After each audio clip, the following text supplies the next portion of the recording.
Hi, I'm Terrye Teverson and I'm the artist that put on the exhibition The Spike, which is all to do with the Helston Poor Union, or more well known as the workhouse. The word the spike was a colloquial word given to the workhouse by people who lived in the area at the time. All workhouses were called the spike. So my work was based on this photograph here, which shows the abolition. Well, the workhouse itself was stopped in 1930, and this is a photo of the men, guardians, who ran the workhouse, apart from one lady who's obviously a very important person, and the matron.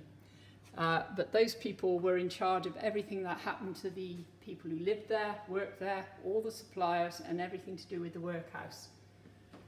This workhouse in Helston was built in 1850. It was a new building.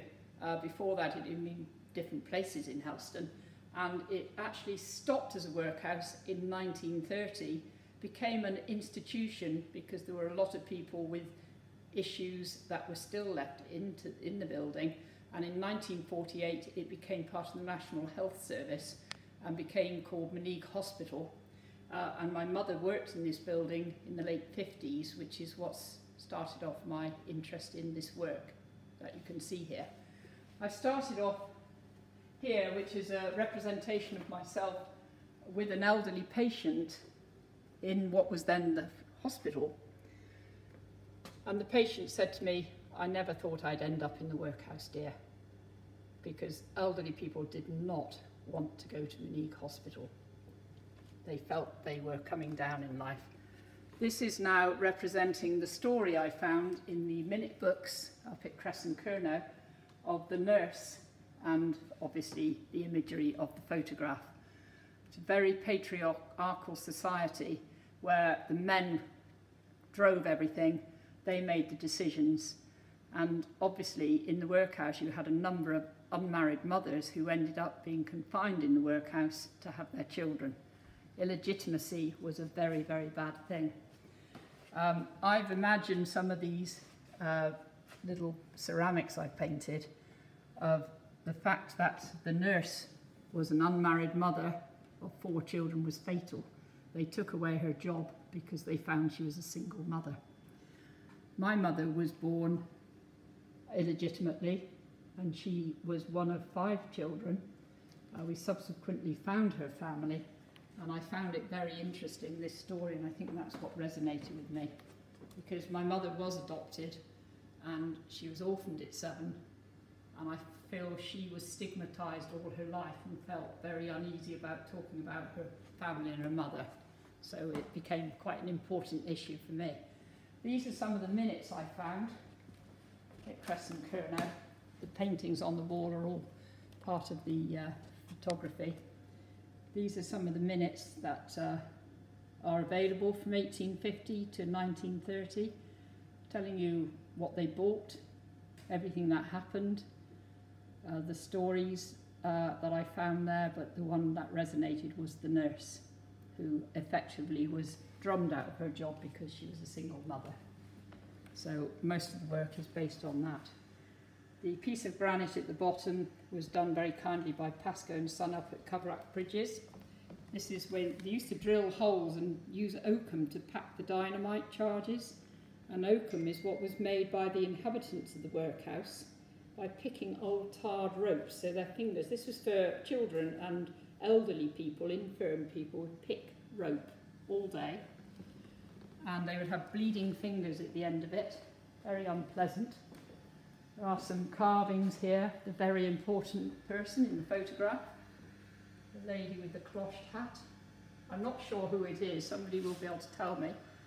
And then this is a boy confined in the space. Little film down there as well. And then these are all work looking at issues to do with Fanny Moyle, Frances Moyle from Illugan. I found the house where she was previously employed because it's in the minutes of the book up at Crescent-Curnow.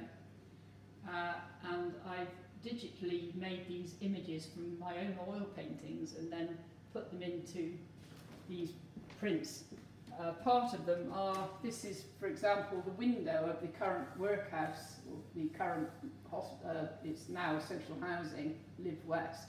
This is a window, and I've reimagined some of the oil paintings behind it.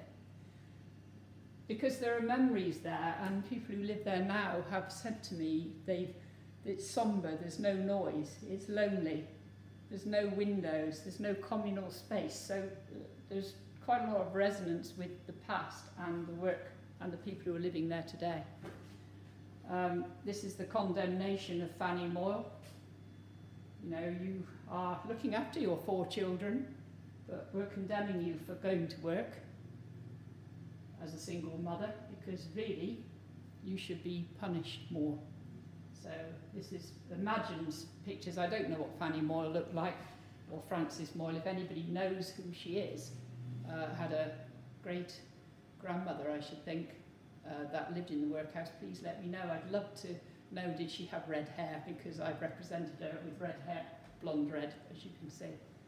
And then I have done a short animation film there as well. Around here is again the words that people have said to me from living there now. These are some of the words that people have told me. It's creepy, spooky, baby crying and no one there in the hallway late at night. I like the archways. It feels like a great lead up to the building. It creaks and groans in the old building. It's tingling feeling up my spine at full moon. There used to be huts on the lawn in the past with residents with TB. They weren't allowed inside. It can be friendly but feels like a hospital or institution. So these are the comments people have made who live there today, which I think resonates with us going back into the past. And then this is oakum, which is picked tar ropes. So this is what they would create, little tufts like this, which were then used for culping boats down at Porthleven Harbour, in the Porthleven Harbour and shipyard. And this is what they would have, but this was covered in tar. So it must have been, you know, cancerous, because picking that with bleeding fingers probably didn't do you a lot of good. And that's really where we are. So please come along and see. The exhibition runs from now to the end of September, to the 26th of September, when I'll be taking it down. So if you have an interest in Helston, and in particular in anything to do with the hospital, Mineag Hospital, and how it was a workhouse, and what its future is now, please come along, and I'd be pleased if you could. Thank you very much.